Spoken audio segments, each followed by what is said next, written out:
दर्पण news. Hupari शहरात गेली 58 वर्षे प्रलंबित सिटी सर्वेच्या कामाला मंजुरी मिळाली असून आचारसंहितेपूर्वी कामाला सुरुवात होण्याची शक्यता असून यासाठीच्या खर्चाला जिल्हाधिकारी अमोल येडगे यांनी जिल्हा नियोजन फंडातून प्रशासकीय मान्यता दिली आहे।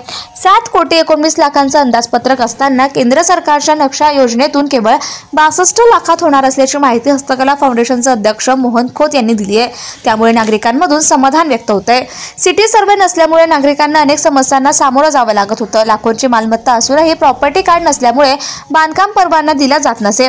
अडचणीच्या काळात मालमत्ता विकता किंवा तारण देता येत नसल्याने चांदी उद्योगाला कर्ज मिळत नव्हते। त्यामुळे चांदी उद्योगाची वाढ खुंटली होती।